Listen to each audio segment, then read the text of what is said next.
Oh, it's Friday night, the sports show, and I'll tell you what, our AFL tipping, it's time for us to take a look at the games, and I'm just going to make mention again that I think I'm 4 in front of the great man over from me. How are we going, Statman? No, you're not quite correct again, Flowman, but never mind, that's right. They call me the Statman for a reason. I know exactly how many behind I am. I know exactly how what round I'm going to catch you, and I know exactly what I'm going to win by. So I don't even know why we're bothering doing this. Oh, I'll tell you what, we got something a little bit similar coming up a bit later on. At the halftime mark of the Statman and the Flowman calling AFL tipping, I'm well out in front.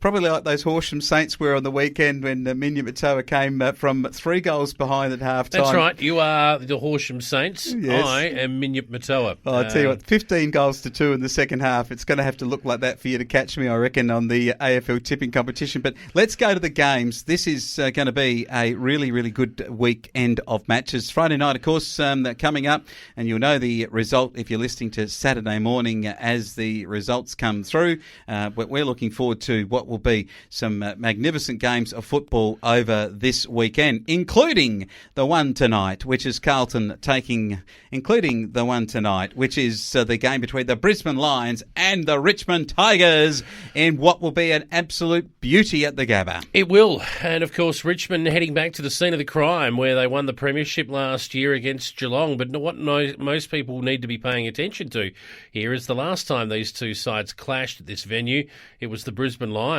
who were too good for the Tigers in a final. So the other thing I think that we need to pay attention to tonight is Richmond have quite a few quality players out at the moment. It's hindering them at just about every opportunity against quality sides right now. And I'd say there's something else that Richmond need to look out for tonight. Joe Danaher. He's a big inclusion for this forward line for the Brisbane Lions. With that all said, I think Brisbane will win tonight against Richmond, and I don't think there'll be too much in it. It's good to see from a Richmond point of view that their forward line is still functioning okay, but their back line is a bit of a worry right now. Yeah, I think Harris Andrews can cover off on Lynch. He's the best backman in the league right now, and it means Rewald's got to really step up to the plate, but I don't think that he'll kick enough goals on his own up there to get the job done. But you will know the result on Saturday morning if you're listening to the repeat. Carlton play Hawthorn. I've gone for Brisbane too, by the way. Carlton and Hawthorn. Yes, this should be an interesting game for about a quarter because Hawthorn just haven't got it right now. They are really struggling to play 4 quarters of football. Mind you, Carlton aren't far behind them, but one thing we know about Carlton is they're in every game they play. They will give themselves a chance at winning. They just haven't quite been deep enough to get the job done against good sides. However, against poor sides, I can't see who's going to stop Harry Mackay for Hawthorn, so Carlton by plenty. Yeah, when James Sicily went down with that knee injury for Hawthorn, he was their trump card in defence and was the play that they go to for the key defender matchup, and he's not there. Carlton for mine also. Geelong play Gold Coast. Little danger game here for Geelong, but at home at their deck on the GMHBA Stadium. I think that they can put some more pain on Stewie Dew, who he's got to find some wins from somewhere, but not this weekend.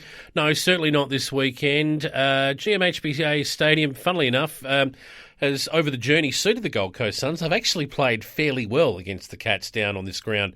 I don't think they've ever actually beaten Geelong there, but they've never really been blown out. So, look, the Cats will win. It's just a matter of how much they want to win by. Okay, in the twilight at the Adelaide Oval, it is the Crows taking on Melbourne. Melbourne haven't lost this season, and Melbourne will still have the same ledger at the end of this game. Yeah, well, they will. They'll beat the Crows, but if Simon Goodwin has a sense of humour, and I really hope he does, I want to see him send Jake Lever to Tex Walker. Tex is back this week. We all want to see that match up. Make it so. I reckon the two moustaches will be the thing that will go back to the 70s. The old John Newcombe type moustache is what we're dealing with here for both of those guys. It's going to be great to see him, but I don't think with another injury, with Matt Crouch going out for the rest of the season, it looks with his problem, you just can't see the Crows midfield being able to dominate against Ollie Oliver, who's in great form for the Melbourne D's, and Viney too.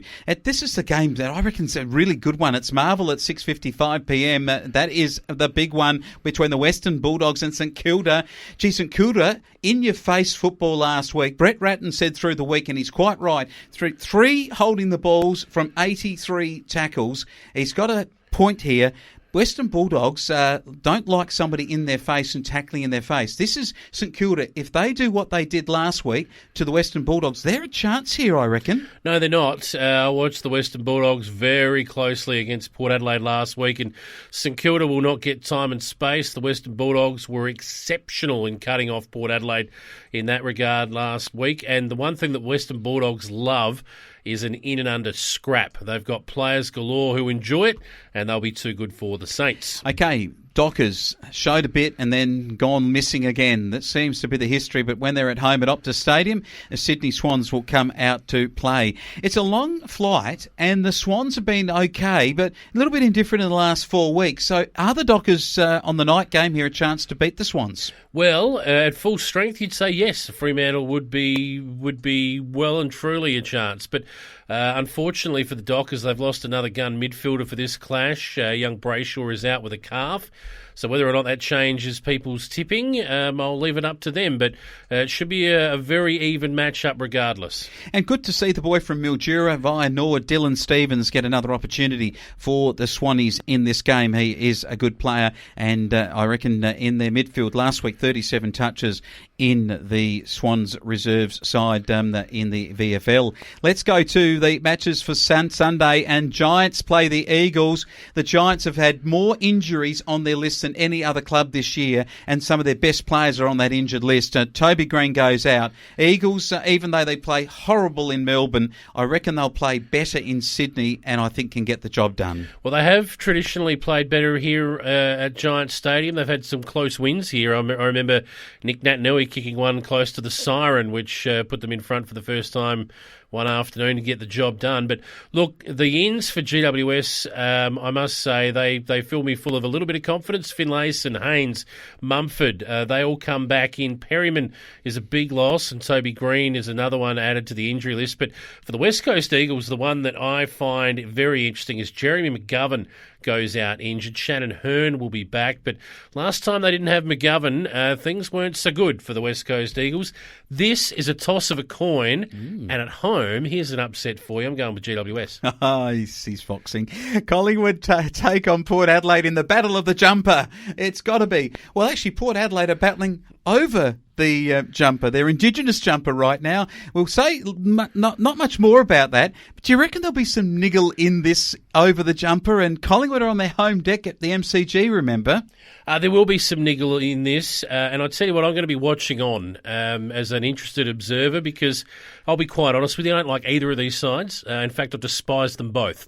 I'm quite happy to put that out there, and I really do hope they beat the chocolate out of each other, and they may well do so over the jumper. But at the moment, both of them off the field are rabbles. They've got some real issues at club level. Collingwood, that club is in all kinds of disarray, and off the field with Port Adelaide with their Indigenous jumper, they've got some issues they've got to sort out there as well. But the reality is this: Collingwood are sitting on 999 losses as a football club. Port Adelaide will not miss this opportunity to make them the team that hands them their 1,000th loss ever. Yes, 1,000 reasons to tip Port Adelaide, I think is Indeed. what we might say. Essendon play North Melbourne, and I'll give you 1,000 reasons to tip Essendon here. North might have won last week and are improving, but I just feel that Essendon, that got a real chance here to set their season up. If they can win and win well here, Essendon are still right in the mix. Yes, they could be. They've underperformed to this point in the season. They've played some good sides. North Melbourne are not a good side. They had a good win last week, and well done to them.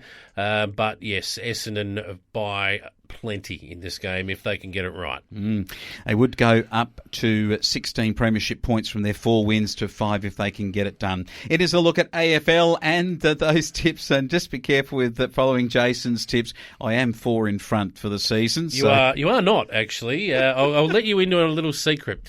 Here's what's going to happen this week, Flowman. Yes. You are 3 in front of me at the moment. And by the end of the weekend, you will not be 3 in front anymore. Oh, well, I'm waiting to see it. It is great to talk AFL football.